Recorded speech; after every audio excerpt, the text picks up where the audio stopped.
যে এই সময় একটি দল যাদেরকে বট বাহিনী বলা হয় তারা প্রতিনিয়ত এই খালেদা জিয়ার জন্য দোয়া করতেছে, খালেদা জিয়ার জন্য ভালো বলতেছে, প্রশংসা করতেছে, বিএনপির প্রশংসা করতেছে, কিন্তু তারই সুযোগ্য সন্তান যিনি এই বাংলাদেশে সদ্য একটি বক্তব্য দিয়েছে, দিল্লি নয়, পিন্ডি নয়, নয় অন্য কোনো দেশ, সবার আগে বাংলাদেশ, যার মধ্যে দেশপ্রেম এবং যিনি মাকে খুব শ্রদ্ধার সাথে স্মরণ করে, শ্রদ্ধা ভরে তার জন্য দোয়া করে এবং বিএনপির ৩০০ আসনের প্রার্থী সম্ভাব্য তাদের সাথে মিটিং করে তার মায়ের কথা বলে যে কে কান্নাকাটি করেছে, মাকে দেখার জন্য, মায়ের সাথে থাকার জন্য তিনি উদ্গ্রীব, তিনি সবসময় তার আকাঙ্ক্ষা থাকতে চায়।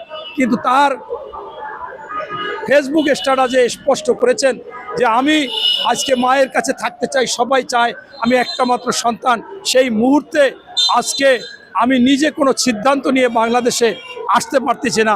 এই সিদ্ধান্ত আমার একার নয়। এর ইঙ্গিত কি দিয়েছে?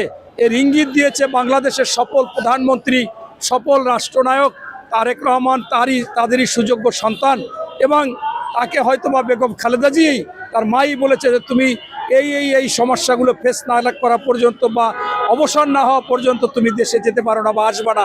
সেইখানে তার একটা কথা থাকতে পারে।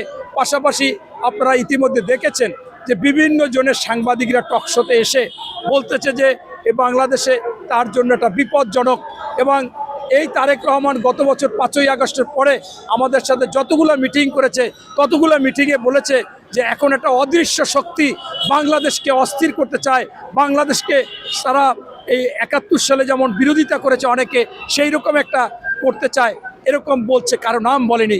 এখন আমাদেরকে বলতেছে যে সেই শক্তি কিন্তু এখন দৃশ্যমান, তারা যে কোনো কায়দায় যে কোনোভাবে ক্ষমতায় আসতে চায়, এবং সেখানেই তার ভয় যে দেশে বিদেশে এরকম ষড়যন্ত্র চলতেছে। আপনারা দেখেছেন যে 5ই আগস্টের পরে বিভিন্নভাবে যারা সন্ত্রাসী, যারা খুন খারাপি করে, তারা মনে করে না কে কাকে খুন করলে খারাপ হবে ভালো হবে, তারা আজকে বাংলাদেশে বিভিন্ন জায়গায় চলতেছে ফিরতেছে। কার অর্ডারে, কার নির্দেশে কখন কি করবে এইটা খুব বোঝা মুশকিল।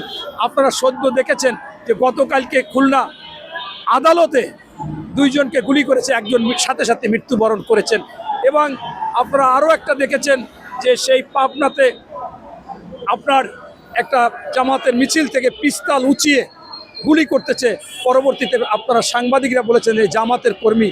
আপনারা দেখেছেন এনসিবি অফিসে আগুন দিয়েছে যে ছেলেটা, সেই ছেলেটাকে ধরছে এনসিবি হাতে নাতে, ধরার পরে তাকে গ্রেপ্তার করা হয়েছে। জামাতের আমির মহোদয় তাকে ছাড়িয়ে এনেছে, বলছে এটা শিবিরের কর্মী। তাই আজকে বাংলাদেশে এই যে গুপ্তচোরের মতো আপনার লুঙ্গির তলে কেউ ছিল, আজকে কেউ বলা যাচ্ছে না যে কোনটা ছাত্র শিবির, কোনটা ছাত্রলীগ, কোনটা আওয়ামী লীগ, কোনটা জামাত, একাকার হয়ে গেছে। সেই জন্য তো এই গুপ্তচোরের মধ্যে ভয়। স্পষ্টবাদী কোনো যদি বিরোধী দল বা সরকারি দল বা অন্য দল থাকে বিরোধিতা করে, তার মোকাবিলা করা যায়, কিন্তু গুপ্তচোরদের মোকাবিলা করা যায় না। সেই জন্য আজকে তারাই অপপ্রচার করতেছে যে তারেক রহমান আসতেছে না। স্পষ্টভাবে আপনাকে আমি বলতে চাই, দেশি বিদেশি ষড়যন্ত্র এবং বাংলাদেশে আসলে তার নিরাপত্তা বিঘ্ন হবে, ব্যাহত হতে পারে, এবং এইটা তারেক রহমানের কথা না। যখন বেগম খালেদা জিয়া সুস্থ ছিল তখনই তাকে হয় নির্দেশনা দিয়েছে যে তোমার এইগুলো ফেস করে এই অবস্থায় এমন সময় তোমার আসতে হবে। তাই সেখানে যদি সরকার স্পষ্ট করে যে সকল নিরাপত্তা তার জন্য থাকবে, ওই বিদেশ থেকে যখন আসবে বিদেশি এবং দেশি কোনো ষড়যন্ত্র তাকে রুখতে পারবে না, তাহলেই আসতে পারবে। ধন্যবাদ। এই সময় আমাদের বেগম খালেদা জিয়া বেঁচে থাকা খুবই দরকার, সুস্থ হওয়া খুবই দরকার, এবং আমি আশা রাখি সকলের দোয়ায় হয়তোবা দ্রুত সুস্থ হবেন, এটা আমি আশাবাদী। এবং মহান আল্লাহর কাছেও দোয়া করি, আল্লাহ তুমি তাকে আমাদের মাঝে সুস্থ অবস্থা ফিরিয়ে দাও, এবং দেশের কল্যাণের জন্য, দেশের কাজের জন্য আরও কিছু সময় দাও। এবং তিনি সবসময় আলেম ওলামাদের পক্ষে ছিল। যখনই আলেমদেরকে গ্রেপ্তার করতে বলছে, এত আলেমদেরকে কেন গ্রেপ্তার করা হচ্ছে, এইটা কখনো উনি বরদাস্ত করতে না।